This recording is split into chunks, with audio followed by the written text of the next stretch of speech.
വിവോയുടെ Vivo X200 Pro എന്ന പുതിയൊരു smart phone ഇപ്പോൾ ലോഞ്ച് ചെയ്തിട്ടുണ്ട്. ഈ ഒരു വീഡിയോയിൽ നമ്മൾ നോക്കാൻ പോകുന്നത് Vivo X200 Pro എന്നുള്ള സ്മാർട്ട് ഫോണിനെ പറ്റിയിട്ടാണ്.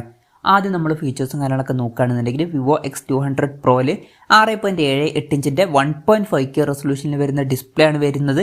അമോലെഡ് ഡിസ്പ്ലേയും കാര്യങ്ങളൊക്കെ ഇതിൽ കൊടുത്തിട്ടുണ്ട്. പിന്നെ ltpo എന്നുള്ള ഫീച്ചറും ഇതിൽ സപ്പോർട്ട് ചെയ്യുന്നുണ്ട്. റീഫ്രഷ് റേറ്റ് 1 ഹെർട്സിൻ്റെയും 120 ഹെർട്സിൻ്റെയും ഇടയിലായിട്ട് അഡ്ജസ്റ്റ് ചെയ്യാൻ കഴിയുന്നതായിരിക്കും.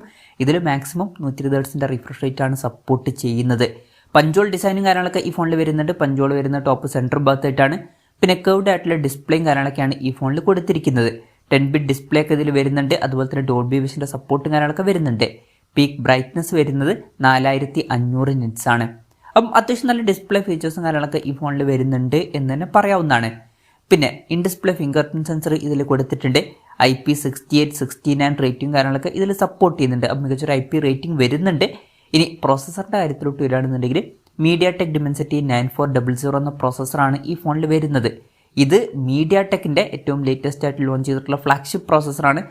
ബെസ്റ്റ് ആയിട്ടുള്ള പെർഫോമൻസും കാര്യങ്ങളൊക്കെ ഇതിൽ വരുന്നതായിരിക്കും. അപ്പം മികച്ചൊരു പ്രോസസ്സറും ഈ ഫോണിൽ കൊടുത്തിട്ടുണ്ട് എന്ന് തന്നെ പറയാവുന്നതാണ്. 5G സപ്പോർട്ടും കാര്യങ്ങളൊക്കെ ഇതിൽ വരുന്നുണ്ട്.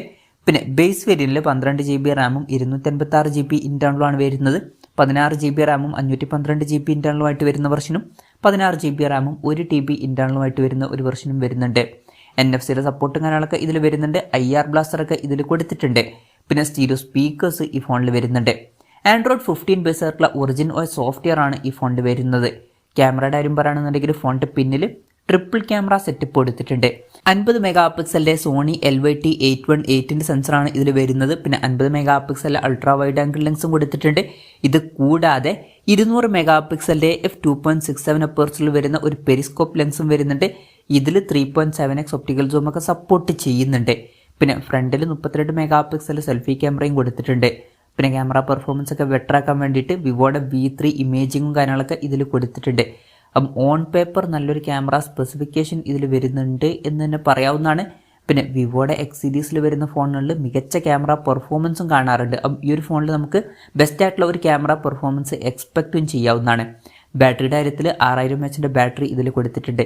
അപ്പം നല്ലൊരു ബാറ്ററി കപ്പാസിറ്റി ഇതിൽ വരുന്നുണ്ട്. 90 വാട്ടിൻ്റെ ഫാസ്റ്റ് ചാർജിങ് സപ്പോർട്ട് വരുന്നുണ്ട്. 30 വാട്ടിൻ്റെ വയർലെസ് ചാർജിങ് സപ്പോർട്ടും ഇതിൽ കൊടുത്തിട്ടുണ്ട്. Type-C ചാർജിങ് പോർട്ടും ഇതിൽ വരുന്നുണ്ട്. അപ്പം നല്ലൊരു ബാറ്ററി സെറ്റപ്പും ഇതിൽ വരുന്നുണ്ട് എന്ന് തന്നെ പറയാവുന്നതാണ്. അപ്പം ഇതൊക്കെയാണ് ഫീച്ചേഴ്സിനെ പറ്റി പറയാനുള്ള കാര്യങ്ങൾ. പിന്നെ ഈ ഒരു സ്മാർട്ട് ഫോൺ ഇപ്പം ഇന്ത്യൻ മാർക്കറ്റിൽ ലോഞ്ച് ചെയ്തിട്ടില്ല. ഇപ്പോൾ ചൈനീസ് മാർക്കറ്റിലാണ് ഈ സ്മാർട്ട് ഫോൺ ലോഞ്ച് ചെയ്തിരിക്കുന്നത്. ചൈനീസ് മാർക്കറ്റിൽ ഈ സ്മാർട്ട് ഫോൺ ലോഞ്ച് ചെയ്തിരിക്കുന്നത് 5299 യുവാൻ എന്ന പ്രൈസിങ്ങിലാണ്. അതായത് 62,600 രൂപ പ്രൈസ് റേഞ്ചിൽ. ആ ഒരു പ്രൈസ് റേഞ്ചിൽ ഈ പറഞ്ഞിട്ടുള്ള ഫീച്ചേഴ്സ് എങ്ങനെയുണ്ടെന്ന് വെച്ചാൽ അത്യാവശ്യം നല്ല ഫീച്ചേഴ്സാണ് എന്ന് തന്നെ പറയാവുന്നതാണ്. നല്ല ഡിസ്പ്ലേ ഫീച്ചേഴ്സ് ഇതിൽ വരുന്നുണ്ട്. ബെസ്റ്റ് ആയിട്ടുള്ള പ്രോസസ്സർ വരുന്നുണ്ട്. ഓൺ പേപ്പർ നല്ല ക്യാമറ സ്പെസിഫിക്കേഷൻ വരുന്നുണ്ട്. നല്ലൊരു ബാറ്ററി സെറ്റപ്പും ഇതിൽ വരുന്നുണ്ട്.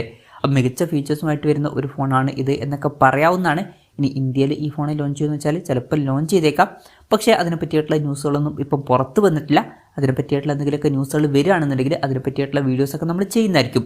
അപ്പം അതുപോലുള്ള വീഡിയോസ് കാണാൻ താല്പര്യമുണ്ടെന്നുണ്ടെങ്കിൽ ഈ ചാനൽ സബ്സ്ക്രൈബ് ചെയ്യാവുന്നതാണ്. പിന്നെ ഇന്ത്യയിൽ ലോഞ്ച് ചെയ്യുകയാണെന്നുണ്ടെങ്കിൽ വില കുറച്ചും കൂടി കൂടാൻ ചാൻസ് ഉണ്ട്. ഇന്ത്യയിൽ നമുക്ക് ഈ ഒരു സ്മാർട്ട് ഫോൺ കുറഞ്ഞത് ഒരു 80,000-90,000 രൂപ പ്രൈസ് റേഞ്ചിലായിട്ടെങ്കിലും എക്സ്പെക്റ്റ് ചെയ്യാവുന്നതാണ്. അപ്പം ഇന്ത്യയിൽ അത്യാവശ്യം കൂടിയ പ്രൈസിങ്ങിലൊക്കെ തന്നെയാണ് വിവോയുടെ ഫോണുകൾ ലോഞ്ച് ചെയ്യാറ്. എന്തായാലും വിവോയുടെ X200 Pro എന്ന പുതിയൊരു സ്മാർട്ട് ഫോൺ ഇപ്പോൾ ലോഞ്ച് ചെയ്തിട്ടുണ്ട്. ഈ ഒരു ഫോണിനെ പറ്റിയിട്ടുള്ള നിങ്ങളുടെ അഭിപ്രായം ജസ്റ്റ് ഒന്ന് കമൻറ്റ് ചെയ്യുക. അതുപോലെ തന്നെ ഈ ഒരു സ്മാർട്ട് ഫോൺ ഇന്ത്യൻ മാർക്കറ്റിൽ നിങ്ങൾ ഏത് പ്രൈസിങ്ങിലാണ് എക്സ്പെക്റ്റ് ചെയ്യുന്നത് എന്നുള്ള കാര്യം കൂടി ജസ്റ്റ് ഒന്ന് കമൻറ്റ് ചെയ്യുക.